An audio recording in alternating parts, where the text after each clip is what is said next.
Hello guys, online विकास study centre में आप लोगों का स्वागत है। आज हम लोग प्राचीन काल में झारखंड के बारे में पढ़ेंगे। प्राचीन काल, इसके नीचे है मौर्य काल, मौर्योत्तर काल, गुप्त काल और गुप्तोत्तर काल। तो पहला है मौर्य काल।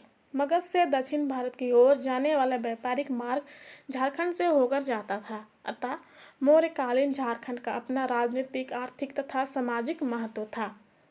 कौटिल्य का अर्थशास्त्र। कौटिल्य के अर्थशास्त्र में इस क्षेत्र को कुकुट या कुकुट देश नामक से इंगित किया गया है।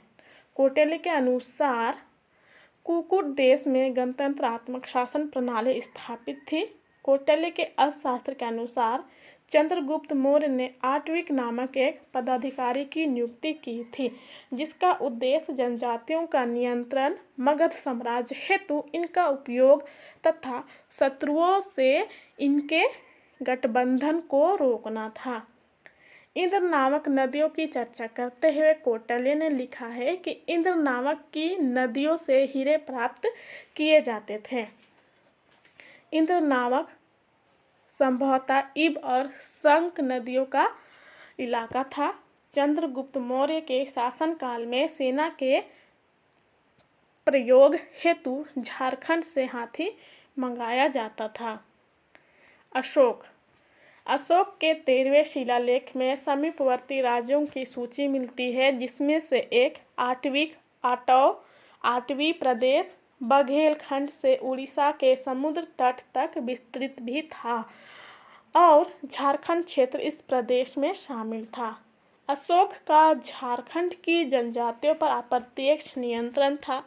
अशोक के पृथक कलिंग शिलालेख द्वितीय में वर्णित है कि इस क्षेत्र की अविजित जनजातियों को मेरे धर्म का आचरण करना चाहिए ताकि वे लोक व प्रलोक प्राप्त कर सके। अशोक ने झारखंड में बौद्ध धर्म के प्रचार हेतु रक्षित नामक अधिकारी को भेजा था। अगला है मौर्योत्तर काल। मौर्योत्तर काल में विदेशी आक्रमणकारियों ने भारत में अपने अपने राज्य स्थापित किए। इसके अलावा भारत का विदेशों से व्यापारिक संबंध भी स्थापित हुआ, जिसके प्रभाव झारखंड में भी दिखाई देते हैं। सिंहभूम से रोमन साम्राज्य के सिक्के प्राप्त हुए, जिससे झारखंड के वैदेशिक संबंधों की पुष्टि होती है। चाईबासा से इंडो-सीथियन सिक्के प्राप्त हुए हैं। रांची से कुषाणकालीन सिक्के प्राप्त हुए हैं, जिससे यह ज्ञात होता है कि यह क्षेत्र कनिष्क के प्रभाव में था। अगला है गुप्त काल। गुप्त काल में अभूतपूर्व सांस्कृतिक विकास हुआ, अतः इस काल को भारतीय इतिहास का स्वर्ण युग कहा जाता है। हजारीबाग के मदुही पहाड़ में गुप्तकालीन पत्थरों को काटकर निर्मित मंदिर प्राप्त हुए हैं। झारखंड में मुंडा, पहान, महतो तथा भंडारी प्रथा गुप्त काल की देन माना जाता है। गुप्त वंश का सर्वाधिक महत्वपूर्ण शासक समुद्रगुप्त था। इसे भारत का नेपोलियन भी कहा जाता है। इसके विजयों का वर्णन प्रयाग प्रशस्ति में मिलता है। प्रयाग प्रशस्ति के लेखक हरिसेन हैं। इन विजयों में से एक आट्विक विजय भी था। झारखंड प्रदेश इसी आट्विक प्रदेश का हिस्सा था। इससे स्पष्ट होता है कि समुद्रगुप्त के शासनकाल में झारखंड क्षेत्र उसके अधीन था। समुद्रगुप्त ने पुंडवर्धन को अपने राज्य में मिला लिया, जिसमें झारखंड का विस्तृत क्षेत्र शामिल था। समुद्रगुप्त के शासनकाल में छोटानागपुर को मुरुंड देश कहा गया है। चंद्रगुप्त द्वितीय विक्रमादित्य। चंद्रगुप्त द्वितीय का प्रभाव झारखंड प्रदेश में भी था। इसके काल में चीनी यात्री फाहियान 405 ईस्वी में भारत आया था, जिसमें झारखंड क्षेत्र को कुकटलाड कहा है। गुप्तकालीन पुरातात्विक अवशेष। क्रम संख्या 1 स्थान मदुही पहाड़, जिला हजारीबाग। प्राप्त अवशेष पत्थरों को काटकर बनाए गए 4 मंदिर। क्रम संख्या 2 स्थान सतगावा, जिला कोडरमा। प्राप्त अवशेष मंदिरों के अवशेष उत्तर गुप्त काल से संबंधित था।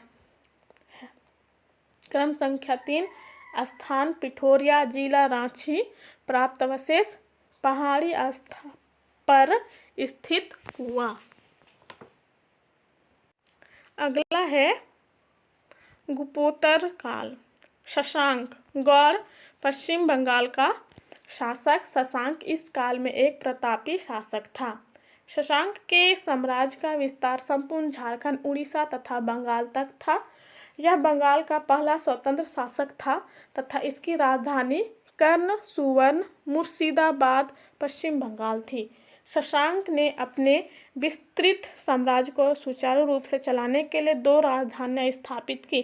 पहला संथाल परगना का बड़ा बाजार, दूसरा दुलमी पुरुलिया पश्चिम बंगाल। प्राचीन काल के शासकों में यह प्रथम शासक था जिसकी राजधानी झारखंड क्षेत्र में थी। शशांक शैव धर्म का अनुयायी था तथा इसने झारखंड में अनेक शिव मंदिर का निर्माण कराया। शशांक के काल का प्रसिद्ध मंदिर वेणु सागर है जो कि एक शिव मंदिर है। यह मंदिर सिंहभूम और मयूरभंज के सीमा क्षेत्र पर अवस्थित कोचांग में स्थित है।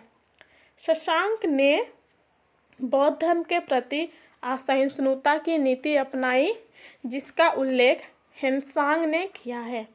शशांक ने झारखंड के सभी बौद्ध केंद्रों को नष्ट कर दिया। इस तरह झारखंड में बौद्ध जैन धर्म के स्थान पर हिंदू धर्म की महत्ता स्थापित हो गई। हर्षवर्धन वर्धन वंश का सर्वाधिक शक्तिशाली शासक हर्षवर्धन था।